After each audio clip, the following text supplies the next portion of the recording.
Fala galera, eu sou o Peter e sejam muito bem-vindos ao meu canal.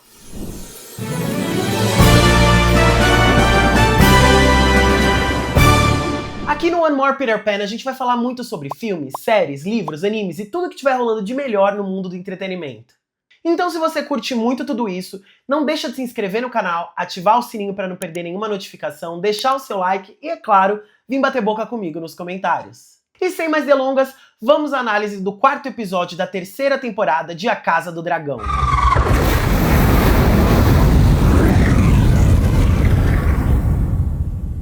Gente, e que episódio chato! Meu Deus! Gostei muito do episódio, gente. Eu tava zoando lá no começo que eu achei chato. Eu achei chato por...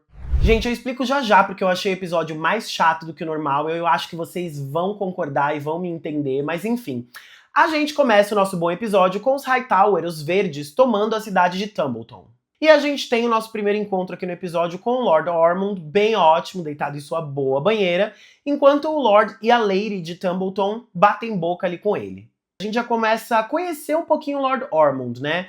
Ele tem esses momentos super dramáticos, mas aparentemente ele é uma pessoa super, ultra, mega educada, né? Sem contar o no frontal que ele deu ali pras pessoas. Tem uma maneira bastante cortês de falar, de se referir às pessoas. Ele se coloca como uma pessoa muito respeitável ali. E a gente vai descobrir ao longo do episódio um pouquinho mais sobre quem ele é nesse sentido. E, obviamente, nesse episódio a gente tem a nossa querida rainha viúva, Alicent, sendo a nossa conselheira informal da rainha, né? Essa pessoa que a Rhaenyra vai procurar quando ela tá tendo algum pepino pra descascar. E ela quer conhecer um pouquinho mais sobre quem é o Lord Ormond, né? Ela vai perguntar pra Alicent. E a Alicent fala que ele se considera uma pessoa muito culta, muito estudada, ele coleciona tapeçarias. Gente, aqui os meus olhos já começaram a revirar pra trás, tipo assim...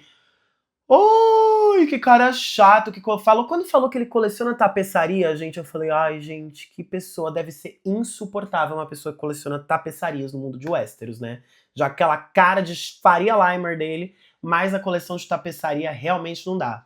Mas enfim, nesse comecinho de episódio a gente tem um pouquinho de quem é o Lord Ormond, como tá sendo toda a ocupação ali do Exército Verde em Tumbleton, a Rhaenyra construindo seu pequeno conselho de novo, a Alicent participando ativamente ali do pequeno conselho da rainha de forma mais informal, de maneira mais informal. E a gente tem a nossa mão do rei. Cadê Corlys? Rhaenyra pergunta. Corlys ficou muito chateado, né, dela não ter legitimado os filhos dela. Então ele falou, quer saber, vou pegar minhas tropas, vou pegar meu cavalo e vou pra Derivamarca resolver meus BO por lá, porque meu castelo segue em chamas sendo saqueado. E ele deixa o Alyn no lugar dele pra conversar ali com a Rhaenyra. E eu acho muito bacana o desenvolvimento que o Alyn vai ter nesse episódio, porque com as poucas cenas e as poucas trocas que ele tem com a Rhaenyra, a gente já consegue ver que ele tem, embora ele diga o contrário, ele vai aparentemente se dá muito bem aí nessa corte, né? Ele vai bater um papo ali com a Rhaenyra, explica que o Corlys for resolver uns BO e que ele vai ficar por cima. E a Rhaenyra reclama ali do problema de ratos, que tem rato em todo lugar nessa fortaleza, segue sendo o set de filmagem de Ratatouille. E ele fala, bom, no navio, pra resolver esses problemas, a gente criava gatos. Então uma pequena solução ali, né, que o Alyn já dá pra Rhaenyra de um problemão que tá acontecendo ali na Fortaleza Vermelha, e ela gosta muito dessa sugestão que ele dá, já dando um pequeno indício, né, de que o Alyn vai ter boas contribuições a dar ali pro Conselho da Rainha. E aí a gente passa então por Tumbleton, a gente passa um pouquinho ali por Porto Real, até chegar na nossa dupla de trapalhões favorita, Patati e Patatá, mais conhecidos como Aegon e Lord Larry. Então aqui a gente tem o Aegon encontrando o Sunfyre, aparentemente morto ali, se abraçando no Sunfyre e tudo mais, e ele fala pro Lord Larrys que o Sunfyre está vivo, que ele sabe que o Sunfyre está vivo, ao contrário daquilo que ele tá vendo com os próprios olhos. E aqui é um momento da série que eu confesso que eu não gosto tanto. Por quê? A maioria das pessoas, gente, sabe qual é o final da Dança dos Dragões e eu não vou falar aqui. O Sunfyre, ele tem um papel muito importante no futuro da Dança dos Dragões. Então é muito difícil que o Sunfyre esteja de fato morto, senão vai ser uma mudança muito grande na série, e eu não sei como os roteiristas vão conseguir costurar isso com o final. Dito isso, se for pro Sunfyre estar morto mesmo, beleza, valeu a cena. Agora, se for pro Sunfyre estar vivo, eu acho um pouco ruim para a narrativa, Na segunda temporada já falaram que ele tava morto. Aí no começo agora da terceira falam que ele tava morto. Aí o Aegon vai até ele fisicamente e ele tá aparentemente morto. Então se todo mundo fala, se parece, se a pessoa conseguiu conferir com os olhos que está morto, é porque tá morto. Eu acho que cria-se uma narrativa de que o Sunfire tá morto pra depois ele reviver milagrosamente. Eu particularmente acho que se o Sunfire venha de fato a sobreviver e a reviver de alguma forma, vai ficar um pouco forçado, porque forçaram tanto a barra falando que ele tava morto, olha, ele tá morto, hein, olha, ele tá morto, hein, olha, ele tá morto, hein, pegadinha do malandro, ele não está mais morto. Tipo assim, beleza, já reforçou algumas vezes que ele tá morto, deixa a questão quieta até você resolvê-la de fato, em vez de ficar batendo nessa tecla, tá morto, tá morto, tá morto, enfim. Espero que o Sunfire sobreviva, dito isso, que é muito fofinho, dá muita dó de ver ele caidinho daquele jeito assim, dá muita, muita, muita dó mesmo. Aqui o Aegon fica visivelmente desolado, então eu gosto desses pequenos momentos de humanidade do Aegon que vem à tona quando o Sunfire está por perto. Porque quando o Sunfire não tá, ele continua sendo um babaca. A gente vê um pouco mais de como as pessoas comuns, os plebeus, estão se ferrando muito com a guerra, né? O castelo de... acho que é o castelo de Duskendale, se eu não tô errado. Então a gente vê toda a pobreza, toda a precariedade, a fome, a sujeira, que a guerra deixa para as pessoas comuns e que a guerra deixa para os plebeus de fato. A gente vê um dos caras que tá conversando com ele tá com um espetinho de rato. E aí você fala, caraca, né? Realmente o povo comum está comendo o que está disponível sem reclamar muito, que as pessoas estão passando necessidade, estão passando fome. E aqui a série está fazendo de tudo para colocar o Aegon no lugar dele, para dar lições para ele, para mostrar a realidade do povo comum, como é horrível. E, obviamente, ele não tá interessado em aprender com as lições, ele não tá interessado em, de repente, deixar essa experiência, deixar ele um pouquinho mais humilde, né? Ele não tá interessado em nada disso. Agora, vamos comigo para o lugar mais insuportável. O núcleo mais chato, os personagens mais insossos desta série. Gente, eu juro, toda vez que aparece Harrenhal, eu tenho vontade de mutar a televisão e esperar aquilo acabar o quanto antes. Porque eu estou, sim, traumatizado da segunda temporada, que a gente não saiu daquele lugar insuportável. E a gente tem os personagens mais insuportáveis indo pra lá e chegando lá, que é o Gwen e o Sir Criston Cole, insuportável. A gente tem que pensar que Harrenhal tá por aqui no mapa de Westeros. Porto Real tá um pouquinho aqui mais pra baixo. O exército da Rhaenyra está vindo de Harrenhal para Porto Real. E agora que o Sir Criston Cole chegou em Harrenhal, ele pode também marchar para Porto Real e pegar o exército da Rhaenyra por trás. Mas é um exército muito maior do que o dele. Beleza, o exército dela é maior que o nosso, mas pelo menos a gente não vai ter que enfrentar dragões. O que o Criston Cole quer é fugir de dragão. Para ele, se ele morrer lutando com homens, tá tudo bem. Aparentemente o que ele só não quer é morrer queimado. E graças a Deus saímos de Harrenhal nesse episódio e vamos para outro lugar. Pelo amor de Deus. Por isso que eu falei que esse episódio tava chato. Porque assim, gente... obviamente o episódio não tá chato, mas assim, todo o trecho de Harrenhal me irrita profundamente. Lugar insuportável. E agora com as pessoas mais insuportáveis desta série. E a gente volta pra Tumbleton, então, pra acompanhar o Lord Ormond e o Daron. E o Ormond, gente, tem um ADP completo. Ele tira a espada, mete a espada na mesa, mesa de madeira maciça, fia, nem geme ali, mal lasca aquela mesa, mas enfim, mesa belíssima. E a gente entende, né, que por trás dessa fachada que ele coloca de pessoa muito culta, muito bem educada, muito apropriada na maneira de falar, obviamente ele não passa de um doido descontrolado. E o Daron, coitado, a gente também tem um desenvolvimento da relação entre eles dois. O Daron, aparentemente, ele não só respeita muito o Lord Ormond, como ele teme o Lord Ormond bastante ali. Dá pra ver que ele fica com medo, fica meio tipo, ih, lá vem um ataque de pelanca. E a gente vê ao longo desse episódio, né, o Lord Ormond se colocando nessa posição de conselheiro do Daron a todo momento. Então, ele fala, você tem que tratar as pessoas com educação, porém com firmeza, pipipipopopó. Então aqui a gente entende que ele coloca essa fachada de bondoso, de justo, né, até pra plebe ali de Tumbleton. No final ele quer o que todos querem, ele quer o trono de ferro. E aqui, além da gente entender muito bem as intenções dele, agora com a linha de sucessão aberta pro Daron, a gente entende também que ele tem um ranço gigantesco dos Targaryen. A gente descobre, cara, ele acha que os Targaryens são uns brutos, os poderes dos dragões dele são inadmissíveis, ele mostra até uma determinada repulsa ali pela Tessarion, que tá naquele ambiente. Ao mesmo tempo que ele fica com medinho dela também, eu quero que o Daron descubra que ele tem medo da Tessarion, pro Daron botar um pouco mais de respeito nesse Lord Ormond muito louco. E aí, qual que é a ligação entre a Casa Hightower e a fé do Sete, que eu acho que é um ponto bastante importante aqui, que alimenta um pouco dessa personalidade do Ormond e esse posicionamento dele em relação à dinastia e em relação aos dragões. É inclusive uma pergunta que a Rhaenyra faz pro Maester Orwyle lá em Porto Real, né? Os Hightower, eles não têm controle sobre a fé do Sete, mas eles são grandes financiadores da fé do Sete. Eles dão dinheiro para eles construírem templos e tudo mais. Então, existe uma aliança informal, econômica entre a fé do Sete e os Hightower ali. E, obviamente, os Hightower, a gente aprende isso desde a Alicent lá atrás, eles são muito devotos da fé do Sete. Então, eles têm a religião como um dos principais pilares ali da família, por assim dizer. Embora eles também finjam muito bem e eles não estejam muito aí pra religião. Eles querem, novamente, o trono de ferro, meu amor. Mas, enfim, o que a gente tem de um ganho muito grande nesse episódio é conhecer melhor o novo inimigo da Rhaenyra, né?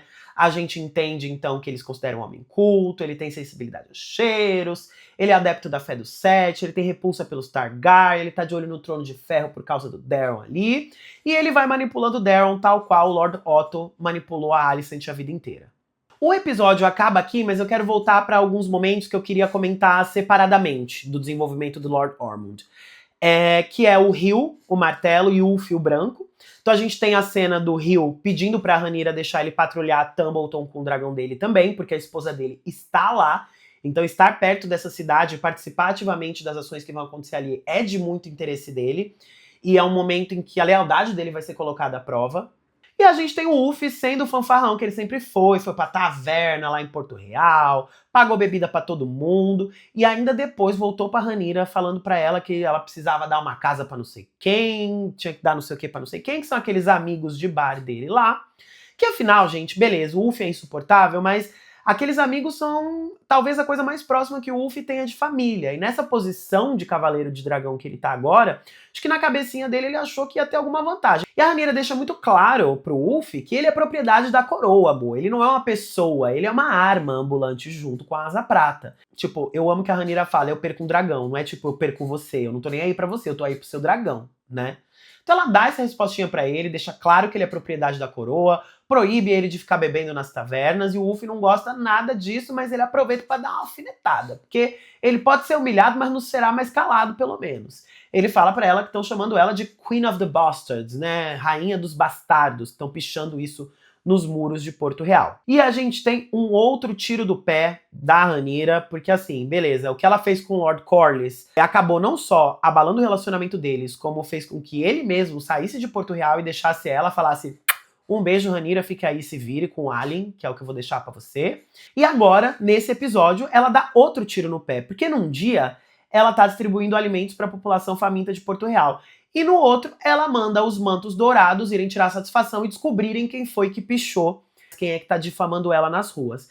E quem bem lembra da primeira temporada, os mantos dourados, eles são brutais, gente. Eles são os brutos. Eles foram treinados pelo Daemon Targaryen, for Christ's sake. Então eu não acho que era uma tarefa pra esse grupo de pessoas resolver. Por que não mandar algumas informantes da Missária ali pra Porto Real, pra tentar descobrir o que tá acontecendo? Ou então, gente, simplesmente ignorar também que um ou outro vai estar revoltado que ela tá sentada no trono de ferro. Porque isso inevitavelmente ia acontecer. Mas enfim, não achei uma solução muito boa da nossa Queen of the Bastards. E, gente, como eu amo a Lady Jane. Quero falar um pouquinho dela, do encontro que ela teve com o Daemon ali também.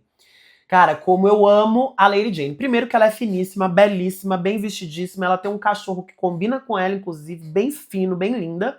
Então, a Lady Jane, ela foi perfeita. Botou o Daemon no lugar dele, chamou ele de mendigo, sentada no seu bom trono, fazendo carinho no seu bom cachorro. Ela falou, tá bom, toma aqui uns trocados. E deu um saco de ouro lá, uns saquinhos de ouro pro Daemon poder levar pra Porto Real. Nisso, o Daemon tá botando saquinhos de ouro lá no Caraxes, e o Caraxes começa a ficar inquieto. E é a primeira vez que a gente vê o Caraxes meio que desobedecendo o Daemon, né? O que eu acho bem legal. Como a série tá dando independência pros dragões em algum sentido, mostrando que eles também não são tão obedientes assim quanto a gente acha.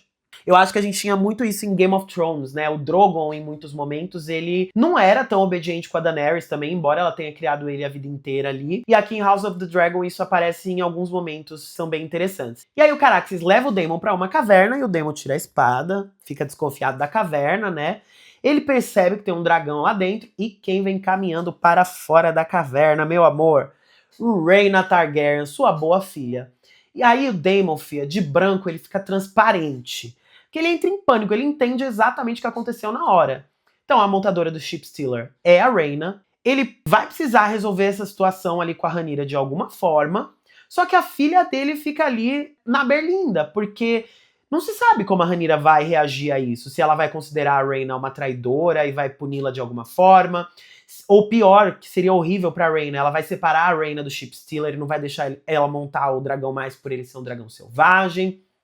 E a gente percebe que tudo que a Rhaena quer aqui é ficar com o Ship Stealer. Cara, ela se autodeserdou, ela não tem mais onde ficar, ela cortou os próprios cabelos, ela tá toda cagada, mas ela está disposta a tudo pra ficar com o seu bom comedor de ovelhas, o dragãozinho dela. Gente, cara, eu fiquei com dó da Rhaena nessa cena, de verdade. E aqui a gente tem uma interação também, antes dela sair vazada, muito fofa entre o Ship Stealer e o Caraxes, porque eles ficam meio que rosnando um pro outro, assim, que nem dois cachorros que estão desconfiados um do outro.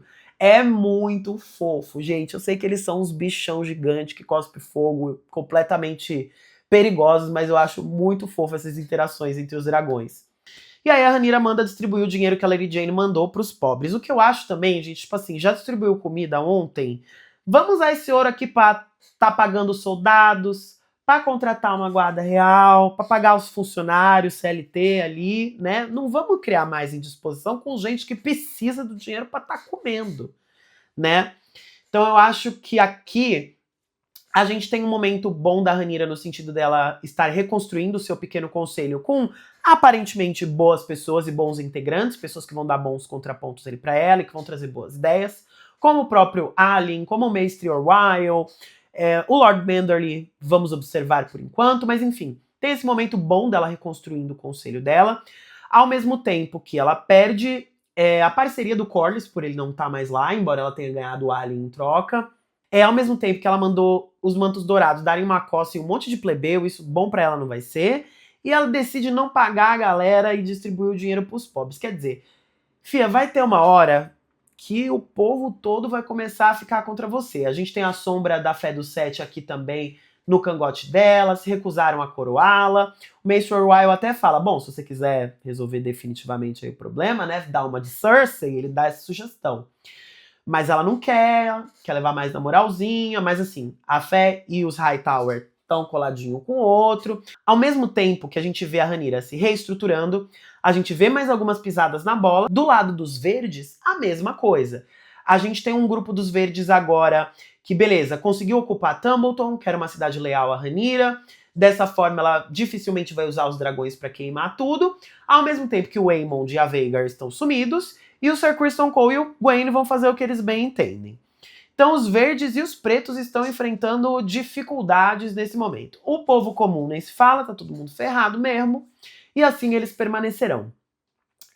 Gostei muito do episódio, gente. Eu tava zoando lá no começo que eu achei chato. Eu achei chato por Harrenhal aparece, acaba com o meu humor de assistir House of the Dragon. Mas eu gostei do episódio, um episódio de novo de mais tramas políticas aqui. E acredito que nos próximos episódios a gente deva ter a Batalha de Tumbleton, que vai ser bastante legal, emocionante, lealdades serão balançadas, enfim. Vai ser muito legal acompanhar e fazer vídeo aqui pra vocês. Galera, muito obrigado por terem assistido o vídeo até aqui. De novo, não deixem de se inscrever, deixar seu like, ativar sininho, deixar comentário, pro YouTube recomendar esse vídeo pra mais pessoas. E até a semana que vem. Fui!